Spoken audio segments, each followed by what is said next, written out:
You are not watching someone's opinion. Everything in this video comes from the sugar industry's own internal documents, their own archived memos, their own funded research, found in their own filing cabinets. I am not making accusations. I am reading their mail. 3 things the sugar industry did that are documented, archived, and peer-reviewed.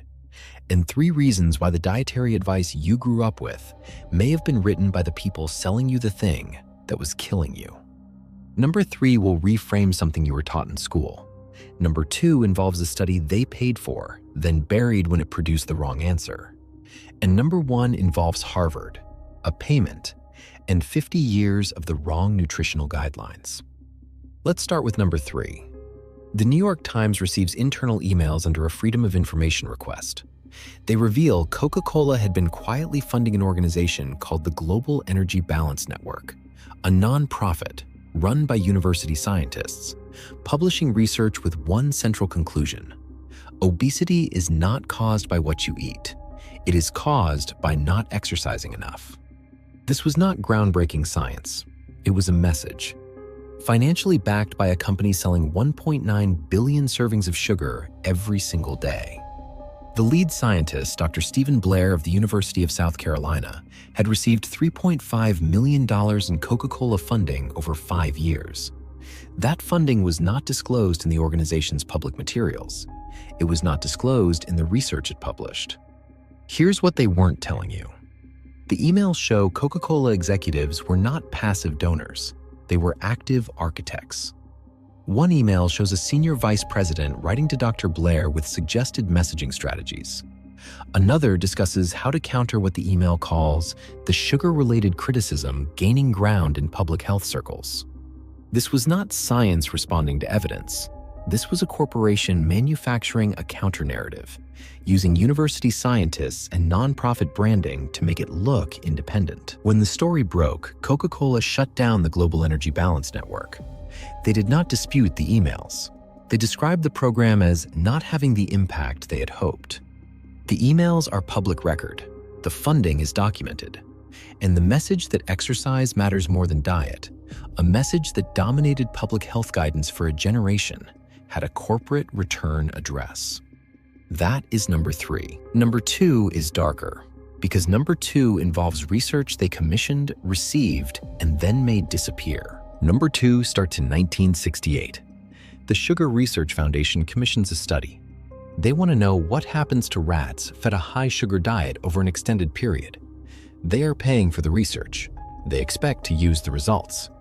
The study runs for 2 years. Then it stops, abruptly, with no published findings, no explanation.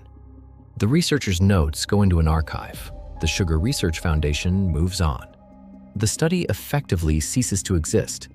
For nearly 50 years, nobody looks for it. In 2017, a team of researchers at the University of California, San Francisco are working through historical industry documents held in the university's archive, the same archive that houses the tobacco industry internal documents. They find the Sugar Research Foundation files. They find the 1968 study. They find out why it was stopped. The rats were developing bladder cancer. The research is published in PLOS 1 in 2017. Lead author Kristen Kearns. The paper documents not just the suppressed findings, but the internal correspondence around them. The Sugar Research Foundation received preliminary results indicating a relationship between sugar consumption and bladder cancer in the test subjects. Shortly after receiving those results, funding for the study was withdrawn. The study was never completed. The findings were never published. Here's what they weren't telling you. This was not an isolated decision made by one person in one moment. The internal documents show the Sugar Research Foundation had a systematic process for reviewing research findings before publication. Studies that supported their interests moved forward. Studies that did not were managed. That word, managed, appears in the internal correspondence. Not canceled, managed. The PLOS 1 paper notes that the Foundation's actions, quote, had the effect of delaying by decades the type of research that may have informed recommendations on added sugar consumption. Decades of dietary guidance, shaped in part by which research was allowed to exist, and which was quietly withdrawn when the rats developed cancer. The documents are held at UCSF. The paper is published and peer-reviewed.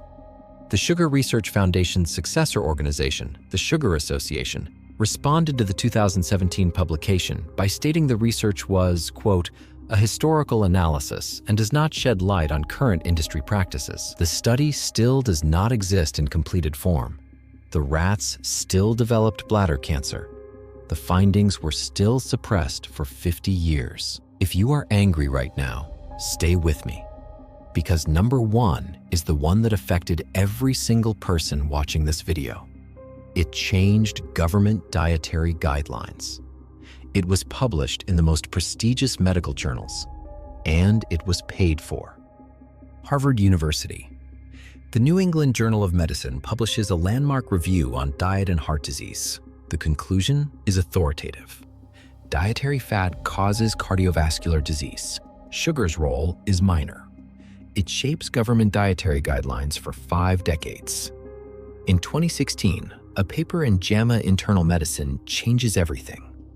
Researchers at UC San Francisco, working through archived industry documents, find internal Sugar Research Foundation memos from 1965 and 1966. The memos document payments to 3 Harvard scientists, equivalent to $50,000 today, for a specific piece of work: a review of the literature on diet and heart disease. The scientists are told what conclusion to reach. Selected studies are sent to them by the foundation. The review is published. Fat is blamed. Sugar is cleared. One of those scientists was D. Mark Hegsted. He later became head of nutrition at the United States Department of Agriculture, where he helped draft the first federal dietary guidelines in 1977. Guidelines that told an entire nation to reduce fat and said nothing about sugar. Here's what they weren't telling you. The internal memos show the foundation's project director reviewing the scientists' drafts before submission. One memo reads, "The reviewers were pleased with the article and that it was quite what we had in mind." Quite what we had in mind. Written about research published in the New England Journal of Medicine, presented to the world as independent science. Hegsted died in 2009. He never publicly addressed the payments. The Sugar Association responded to the 2016 paper, stating it regrets that industry-funded research has cast a shadow on the scientific process. The dietary fat guidelines remained in place until 2015, 48 years, during which global obesity climbed every decade, during which heart disease remained the leading cause of death in the Western world, during which sugar consumption tripled. The documents are in a university archive. The paper is in JAMA. The memo says, quite what we had in mind. 3 stories, 1 industry, 1 playbook. Fund the science, bury the results that hurt you, publish the results that don't. And when a rat develops cancer, manage it. The Coca-Cola emails are public. The PLOS One paper is public. The JAMA paper is public. These are not allegations. This is their paperwork. Share this, because the person next to you grew up being told fat was killing them, and someone got paid to make sure they believed it. Subscribe, because the sugar industry is not the only industry with a filing cabinet, and we are not done.